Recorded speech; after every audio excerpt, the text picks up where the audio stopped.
Okay, people, so KO. This is the new film from Antoine Blossier. Anthony wrote and directed the joint. It is produced by... See, we do not have produced information. Hold on, let's see if I can find it somewhere else. Nope, we do not have that info, unfortunately. Okay, so cinematography is from Alain Duplantier. Thomas Cousiner took care of the music, with Michael Dumentor editing the piece. Production design is Nicolas Migaud. Simon Blanjou is art direction. Costume design is Agnes Beziers. What else do we have? Visual effects are from Tim Lebon. Stunts were handled by Colette Eric and David Gentry. So yes, that is all the info I have. Right, our cast. Well, Bastien is played by Ciryl Gane. We then have got hold on.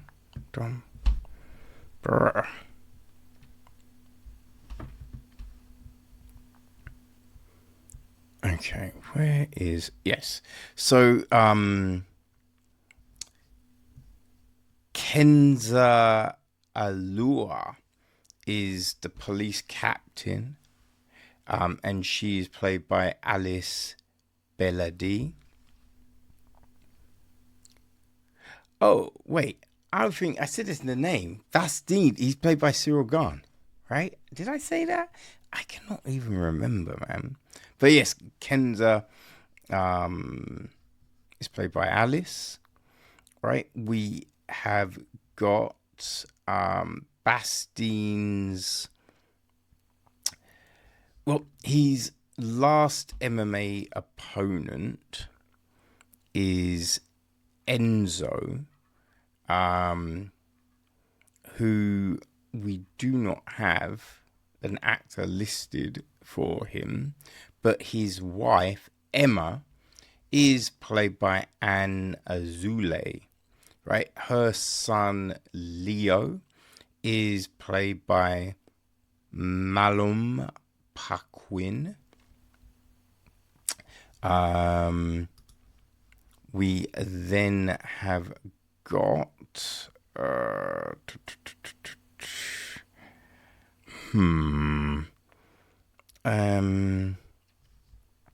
okay, and Leo's girlfriend is Inea, played by Nafi Sura. Her sister isn't listed, though her sister's in it, which is odd. All right, we have got Abdul Manchour, played by Foued Nabba. There's Driss Mankour, played by Ibrahima Kiti Stunt. We got Captain Benoit, played by Malone Etior. There's Captain Vasseur, played by Virgil Bramley. We've also got Commissioner Daniel Canster, played by Samuel Joy.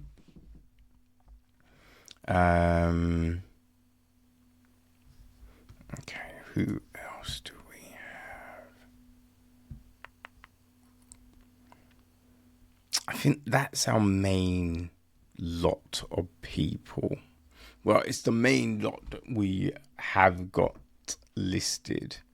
But the gist of the film is this: a prolific MMA fighter, Bastien's final fight, ends when he accidentally lands a fatal blow on his opponent Enzo. The moment is witnessed by Enzo's wife Emma and their son Leo. Since then, Bastien's called it quits on his MMA career, instead becoming a recluse who works in a salt mine. Meanwhile, young Leo's struggle with Greece has taken him down a dark path. So when he goes missing, Emma reluctantly brings Bastien back into the fold to help find him.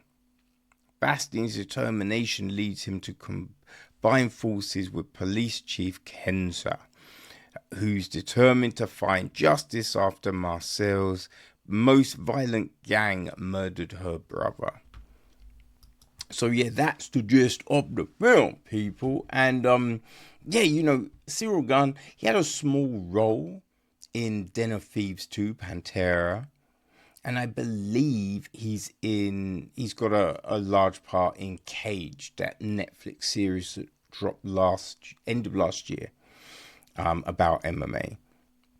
But I think this is his second big film, you know what I mean? And his first leading role. I might be wrong, but I think that's the case. Now, his acting isn't terrible. You know, like when you think of those early John Cena films, John Cena was frigging awful in those films, right? Early George Clooney was not good. So the fact that Ciryl Gane, is fine in this is something, The film itself, it's a little bit of an odd one. Because, we start off with this whole sequence of the fight, right? His last fight with Enzo. That is kind of like a nightmare dream that Bastien is having. So we don't really know, time frame is all over the place here because we don't really know how much time since that last fight, right? We don't really know how long he's kind of been reclusive. There's a lot of stuff that's kind of in the wind a little bit. Or even how many days this whole search is technically taking. The fight thing is a weird one, right? Because it's not even necessarily the punches of it, right? Because he slams the opponent. It's like killing someone that way will fuck you up for sure. But the fact being, I think every fighter understands that there is a possibility of things, happening. Because also with MMA, like you had boxing to kind of, show you what the pitfalls could be. And boxers have died in the ring or being severely messed up like Gerald McCullough, right? So we've, I don't know. Some of this is, like MMA did not need to be a part of this film because it's not really touched upon other than, I used to fight. That's it. It could have been anything else. Could have been, I was a bobslayer, right? It literally could have, that aspect of it really means nothing. Really means nothing. Because even, him fighting and all of this, right? There's a bit where he does an arm bar and you just think, you didn't really have to do an arm bar there. That's a weird choice to make, So yeah, the MMA angle is odd. And then we have, like you've got Kenza, the way she goes off kind of thing. You'd just be like, anyone would be sacked. And hey, this isn't out of the blue because, in most cop films, right, you've got the road cop and they do shit that you're just like, hey, I kind of feel that would get you sacked anywhere, But in this film, you're just a maverick. So we have this. There's a lot of, action. They've thrown in a lot of action, a lot of fight scenes and all of that, where the fights are kind of bonkers, right? There's things happen in these fights, so you're just like, that person would be dead. What are we saying here, right? There's a bit where a glass is put on someone's throat and then it's elbowed and the glass smashes. If that glass smashes, you are potentially going to slice the jugular. There's no way you're not cutting the neck. So there's another bit where someone gets this person's head and drags it across broken glass. Again, you will cut the jugular. You know what I mean? There's no not cutting shit in those scenarios, right? Putting head through window, there's some bonkers things in these fights that makes no sense.